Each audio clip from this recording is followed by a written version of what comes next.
اللہ کے نام سے جو سراسر رحمت ہے، جس کی شفقت ابدی ہے۔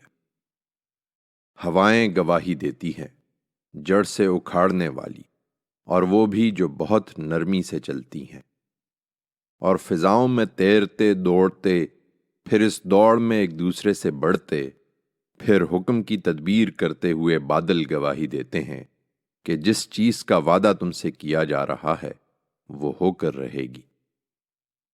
اس دن جب تھرتری چھوٹے گی ایک کے پیچھے دوسری، اس دن کتنے دل خوف سے دھڑکتے ہوں گے، ان کی نگاہیں جھکی ہوں گی۔ پوچھتے ہیں کیا مرنے کے بعد ہم ضرور اسی طرح پلٹا کر واپس لائے جائیں گے؟ کیا اس وقت جب ہم کھنکھناتی ہڈیاں ہوں گے؟ کہنے لگے کہ یہ لوٹنا تو پھر بڑے نقصان کا لوٹنا ہوا۔ سو یہ مذاق اڑاتے ہیں تو سن لیں کہ یہ بس ایک ہی ڈانٹ ہوگی، پھر دفتن یہ میدان میں سامنے ہوں گے۔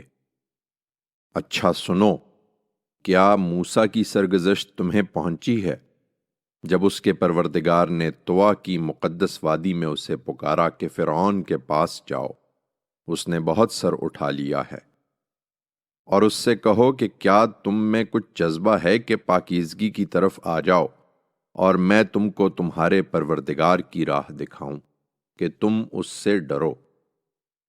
پھر اس نے فرعون کے پاس جا کر اسے بڑی نشانی دکھائی، لیکن اس نے جھٹلا دیا اور نہیں مانا۔ پھر اپنی سرگرمیوں کے لیے پلٹا اور لوگوں کو اکٹھا کر کے پکارا، پھر کہا کہ تمہارا سب سے بڑا رب تو میں ہوں۔ بالآخر اللہ نے دنیا اور آخرت دونوں کے عذاب میں اسے پکڑ لیا۔ لوگو، اس سرگزشت میں یقیناً بڑی عبرت ہے ان کے لیے جو ڈرنے والے ہوں۔ تم نہیں مانتے تو بتاؤ، کیا تمہیں بنانا مشکل ہے یا آسمان کو؟ اللہ نے اسے بنایا ہے، اس کا گنبد اونچا کیا ہے، پھر اس کو خوب درست کیا ہے، اور اس پر چھائی ہوئی اس کی رات اس نے ڈھانک دی، اور اس کا دن بے نقاب کیا ہے۔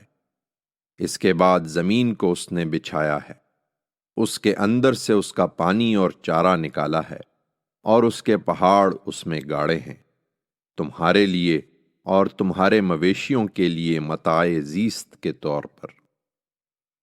چنانچہ حقیقت یہ ہے کہ جب وہ بڑا ہنگامہ برپا ہوگا تو یہ سب درہم برہم ہو جائے گا۔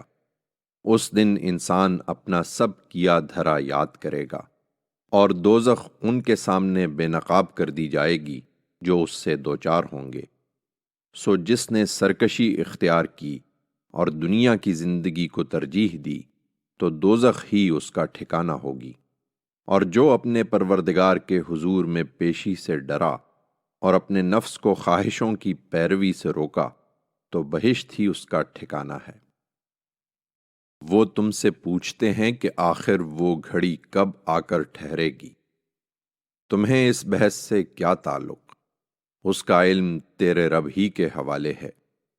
تم تو صرف ان لوگوں کو خبردار کر دینے والے ہو جو اس سے ڈریں۔